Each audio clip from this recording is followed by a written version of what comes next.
안녕하세요 여러분, 지봉이입니다. 역학 및 보건 통계 기출문제 풀이 시작하도록 할게요. 동그라미 시리즈.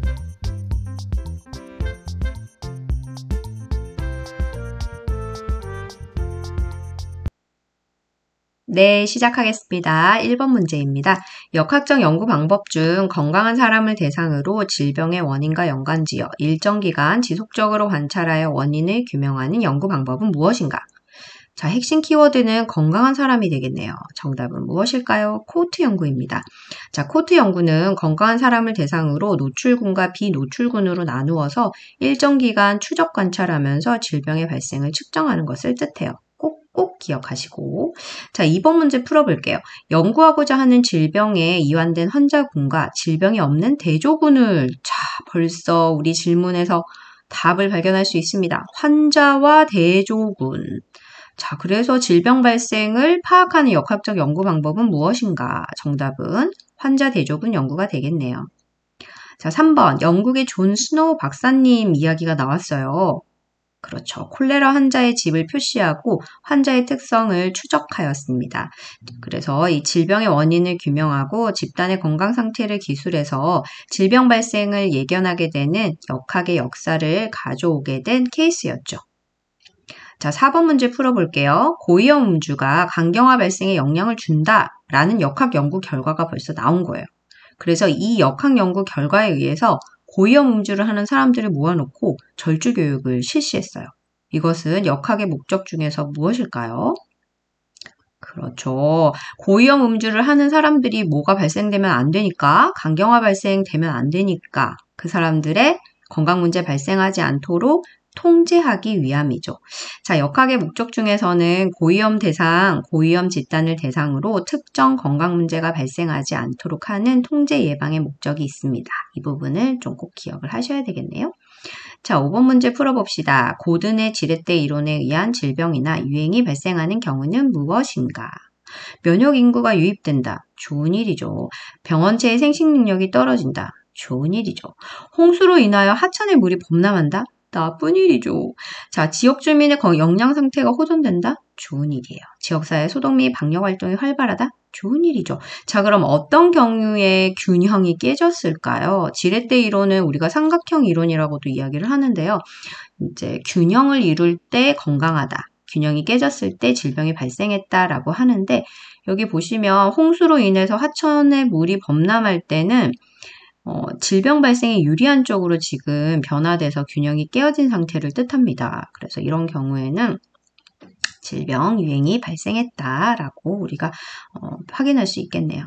자, 6번 문제 풀어볼게요. A보건소 집단검진을 실시할 때 도구의 신뢰도를 높이는 방법은 무엇인가? 자, 집단검진은 집단을 대상으로 조기 발견할 때, 선별 검사를 할 때 진행하는 것을 집단검진이라고 하고요. 이때 사용되는 진단 도구들은 정확해야 되죠. 자, 정확하다는 것은 타당도와 신뢰도로 이야기를 한다라고 했어요. 자, 그 중에서 무엇을 묻고 있나요? 신뢰도를 묻고 있습니다. 자, 신뢰도는 동그라미 치고 우리는 신뢰도 밑에다 뭐라고 적어볼 수 있나요? 일치도라고 적어볼 수 있어야 하죠. 자, 정답은 4번입니다. 신뢰도는 일치도를 뜻합니다. 같은 내용을 반복해서 측정했을 때 같은 결과가 나오는 것을 뜻해요. 그래서 가급적이면 변이를 최소화해서 표준화된 방법으로 진행하는 것이 이 신뢰도를 높이는 방법 중에 하나입니다. 자, 7번 문제 풀어봅시다.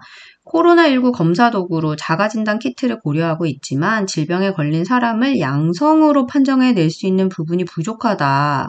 질병이 지금 기준이 되기 때문에 타당도 지금 묻고 있는데요. 가로 읽어야 되나요? 세로 읽어야 되나요? 이 부분 이해 안 되시는 분은 반드시 교재 펼치시고 공부 다시 하셔야 됩니다. 자, 질병이 기준이 되기 때문에 세로 라인을 읽어줘야 되죠. 질병이 걸린 사람을 자, 검사 도구 뭘로? 양성으로 잡아내는 거. 민감하게 걸러내야 되죠. 자, 민감도입니다. 민감도는 정확도의 한 측면으로 질병을 가진 환자의 검사가 양성으로 나타나는 경우를 뜻해요. 그래서 질병이 있는 환자 중에 검사 결과가 양성으로 나타날 확률이어서 곱하기 100 해주고 퍼센테이지 반드시 단위로 표기를 해주어야 됩니다. 자, 그러면서 또 봅시다. 코로나19 검사 도구로 자가진단 키트의 정확성을 고려해서 검사에 의해 양성으로 나타난 사람. 자, 이번에는 기준이 뭘로 시작을 하나요? 검사로 시작을 했어요. 세로를 읽어야 되나요? 가로를 읽어야 되나요? 가로를 읽어야 되죠. 자, 가로를 읽으면서 검사 결과 양성받았던 사람 중에 질병이 있었던 사람. 자, 이것은 양성 예측도를 뜻하죠. 자, 음성 예측도는 검사법에 의해서 음성으로 나온 사람 중에 실제로 질환이 걸리지 않은 사람의 비율이에요. 그래서 양성 예측도, 음성 예측도, 민감도, 특이도는 높으면 높을수록 타당도가 높다라고 우리가 정의를 해볼 수가 있습니다. 자, 9번 문제 풀어봅시다. 도시 지역의 성인 중 300명을 무작위 추출하여 비만 여부와 운동량을 동시에 조사하려고 할 때 가장 적절한 연구 설계는 무엇인가? 한 시점을 정해서 300명을 무작위 추출해서 지금 조사한대요. 단면으로 잘라서 지금 조사하고 있죠. 자, 단면조사 연구는 질병 발생 시 질병의 유형을 파악하는 가장 기초적인 조사 방법입니다. 짧은 시간 내에 동시에 얻을 수 있는 역학적 연구 설계를 뜻해요. 자, 10번 문제 풀어볼게요. 동일한 작업과 작업 환경에서 근무하는 근로자 중 직업성 암이 발생한 근로자와 발생하지 않는 근로자를 대상으로 질병의 원인을 밝히기 위해 위험 요인을 조사하였다. 자, 후향적이고 벌써 현 시점에 환자가 발생해 버렸죠. 자, 환자와 대조군을 대상으로 과거를 지금 조사하는 이 연구 방법은 딩동딩동 환자 대조군 연구입니다. 자, 11번 문제 풀어볼게요. 환자 대조군 연구로 다음과 같은 자료를 구하였다. 환자 대조군 연구는 동그라미 치시고 오주비를 구할 수가 있죠. 교차비. 자, 교차비를 구할 건데요. 이거 한번 구해보세요. A, B, C, D 이렇게 적으시고 답까지 보기를 잘못 기술했네요. 띠로링. 아니네요. 제대로 기술했네요. 띠로링. 정답은 어떻게 되나요? 자, 지금 공식이 D분의 C분의 B분의 A예요. 그래서 이 부분을 꼭 기억을 해야 돼요. BC분의 AD. BC분의 AD 꼭 기억해야 되니까 20 곱하기 자, 19,980 곱하기 4분의 20 곱하기 19,996 하게 되면 정답이 뭐다? 5 이렇게 나오죠? 자, 그럼 어떻게 해석할 수 있어요? 그렇죠. 과거 흡연을 한 사람들이 흡연을 하지 않은 사람보다 폐암에 5배 더 걸렸다. 이렇게 해석할 수 있습니다. 그리고 오주비도 어떻게 해결돼요? 1보다 더 크기 때문에 그렇죠. 위험 요인이 질병 발생에 영향을 미쳤다라고 해석을 할 수 있습니다. 두 가지 해석 전부 다 하실 수 있어야 돼요. 자, 2번 문제 풀어봅시다. 설사 증세를 보이고 있는 A식당에서 질병관리청은 역사조사라고 적어놨네요. 역학조사입니다. 오타 났어요. 역학조사를 실시하였다. 김밥 섭취와 식중독 증세의 연관성을 조사하여 다음과 같은 결과를 구하였다. 상대 위험비를 구하시오. 자, 상대 위험비 동그라미 치고 RR 구하라는 소리네요. A, B, C, D 이렇게 쓰시고 지금 구하면 정답이 5번이 되겠죠.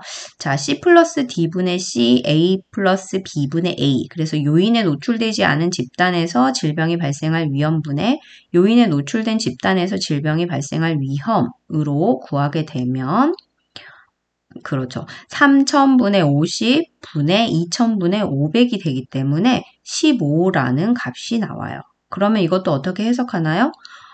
맞아요.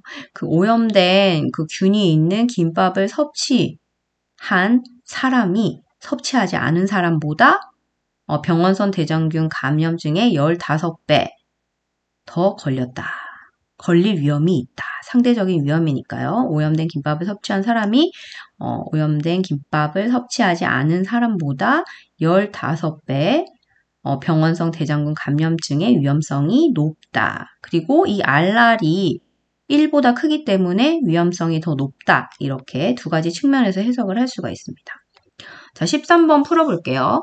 생산 연령층의 인구가 농촌에서 도시로 이동해서 생기는 유출형이래요.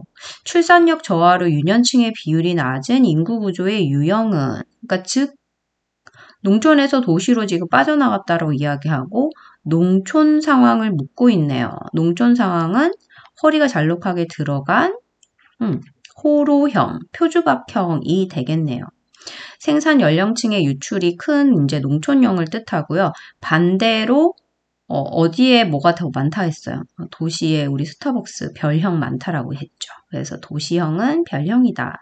종형과 항아리형 같은 경우에는 선진국에서 나타나고 있는 초고령화 사회를 뜻하고요. 피라미드형은 후진국형이었죠. 이 부분도 좀 꼭 기억을 하셔야 될 것 같아요. 자, 14번 문제를 풀어볼게요. 한 명의 여성이 일생 동안 모두 몇 명의 아이를 낳는지 나타내는 지표로 국가별 출산력 수준을 비교하는 주요 지표로 사용되고 있는 생정 통계는 무엇인가? 딩동댕동 합계 출산율입니다. 이 합계 출산율은 연령별 출산율을 구하고 모두 더해서 산출하게 되는데요. 지금 점점 감소하고 있어요. 합계 출산율이 적어도 2.1 정도는 되어야 우리 국가가 존속이 될 수 있는데 지금 우리 한국은 흑흑 0.98입니다. 자, 1도 되지 않는 합계 출산율 좀 심각하다, 그죠? 자, 15번 문제 풀어볼게요. 질병관리청에서는 매일 우리나라의 코로나19 감염병 발생률을 보고하고 있다. 그 의미는 무엇인가? 자, 여기서 핵심 키워드는 발생률입니다. 자, 발생률은 띠로링 맞아요. 확률 추정이죠. 그래서 단위 인구. 자, 발생률은 일정 기간에 새로 발생한 환자 수를 단위 인구로 표시한 거예요. 그래서 질병에 걸릴 확률이나 위험도를 직접 추정 가능하게 하는 측정 지표입니다. 그래서 이 부분을 또 같이 우리 해시태그 시리즈에서도 측정 지표 할 때 발생률 다뤄줬어요. 그리고 같이 좀 기억을 하시면 좋겠어요. 자, 16번 중학생 200명을 대상으로 소변 코티닌 검사가 흡연을 진단하는데 얼마나 정확한지를 알기 위해 조사한 결과이다. 소변 코티닌 검사의 민감도와 특이도를 구하시오. 자, 타당도 구하는 부분이네요. 자, 민감도 A, B, C, D라고 쓰고 민감도는 자, 흡연한 세로 라인을 읽어줘야 되죠. 흡연함이라고 했었던 50명 중에 코티닌 검사 양성 40 받았으니까 어떻게 되나요? A 플러스 자, 공식이 어떻게 돼요? A 플러스 여기 총 합계니까 A 플러스 C 분의 A 곱하기 100으로 이루어지니까 80. 자, 특이도 같은 경우는 흡연 안함 이쪽 라인을 읽어줘야 되니까 B 플러스 D 분의 D가 되겠네요. 자, 그래서 150분의 90 곱하기 100이어서 60. 자, 그러면 이 코티닌 검사, 이때 소변 코티닌 검사의 민감도와 특이도가 80과 60이 나왔어요. 그러면 우리는 어떻게 해석할 수 있나요? 이 코티닌 검사는 민감도가 특이도보다 더 높다. 이렇게 해석할 수 있고, 자, 그래도 이제 한 60 정도 이상이니까 타당도는 좀 적절하다라고 좀 보여지기는 하죠. 자, 17번 문제 풀어볼게요. 다음 건강 수준을 비교하는 보건지표 중 1에 가까울수록 지역의 건강 수준이 높다고 판정할 수 있는 지표는 무엇인가? 자, 알파 인덱스, 별표 엄청 중요하죠. 특정 연도의 신생아 사망 수 분의 특정 연도의 영아 사망자 수. 얘는 해시태그 시리즈에서도 나왔던 아이 중에 하나입니다. 자, 영아 사망과 신생아 사망에 관련 지표가 오타가 많네요. 미안해요. 1에 근접할수록 거의 모든 영아 사망이 신생아 사망으로 그 지역의 건강 수준이 높은 것을 뜻해요. 그 값이 클수록 신생아 이후에 영아 사망률이 높다라는 이야기니까 그 모자보건 서비스가 잘 이루어져 있지 않다라는 것을 알 수 있죠. 그래서 영아의 건강 수준과 국민 건강, 생활 수준, 문화 수준을 모두 파악할 수 있는 척도 무엇일까요? 알파 인덱스입니다. 그래서 1에 가까우면 가까울수록 모자보건 서비스가 굉장히 높다. 선진국 이렇게 우리가 좀 기억할 수 있겠죠. 기억합니다. 자, 18번 상대 위험비에 대한 설명으로 올바른 것은 무엇인가? 우리 상대 위험비는 어떤 역학 연구 방법에서 사용한다고 했나요? 코호트 연구 방법이죠. 그러면 여기서 환자 대조군이라고 나오는 답까지는 모두 다 소거시키면 돼요. 질병에 걸릴 확률은 앞쪽에서 발생률이라 봤기 때문에 자연스럽게 1, 2, 3이 모두 다 이제 쭉 날아갑니다. 자, 그리고 위험 요인이 질병 발생에 얼마나 기여했는지를 나타내는 것은 기여 위험도가 되고 상대 위험비가 1보다 크면 위험 요인으로 인한 질병 발생 위험이 높아짐을 의미한다. 정답은 5번이 되겠네요. 그래서 상대 위험비가 클수록 노출된 요인이 질병을 발생시킬 원인일 가능성이 높아요. 그래서 이 부분 상대 위험비는 특정 위험 요인에 노출된 집단의 발생률과 노출되지 않은 집단의 발생률을 비교하는 것이에요. 그래서 이 부분 꼭 기억하면 좋겠습니다. 자, 이제 문제 2개 남았어요. 우리 조금만 더 힘을 낼게요. 자, 유전적 소인이나 사회적 요인, 시기 요인, 생활 형태적 요인 등 다양한 요인이 얽히고 연결되어 심근경색이 발생한다고 설명하는 무형은 얽히고 연결되어 있다. 복잡하게 만성질환이 이렇게 발현되는 데까지 다양한 요인들이 영향을 미친다고 주장하는 이 역학적 무형은 무엇일까요? 일단 4번은 그냥 완전 떨어집니다. 그 건강증진 관련돼서는 건강증진의 2회 파트랑 건강증진 관련 모형으로 국시 특강에서 다뤄주었어요. 그래서 요건 역학적 모형이 아니기 때문에 4번은 그대로 답이 소거가 되죠. 정답은 거미줄 모형이에요. 만성질환 발생을 가장 잘 설명을 하고 있고 다양한 요인들이 서로 복잡하게 연결되어 있는 원인망 모형이라고도 합니다. 그래서 거미줄 모형 동그라미 치고 원인망 모형 같이 좀 기억을 해야 될 것 같아요. 자, 우리 마지막 문제. 두 지역 인구 집단의 성별과 연령과 사회 계층 등 인구 구조가 서로 다르대요. 인구학적 특성이 서로 다를 때 두 지역의 사망 수준을 정확히 비교할 수 있는 방법은 무엇인가? 이 부분은 또 중요해서 해시태그 시리즈에서도 다뤄주었습니다. 뭘까요? 표준화시킨다라고 했죠. 표준화율이라고 설명을 해드렸었는데 그래서 정답은 무엇이다? 표준화 사망률 산출이 되겠습니다. 자, 우리 여기까지 20문제, 우리 역학 단원, 역학 및 보건 통계와 관련된 기출문제 한번 풀어봤습니다. 끝!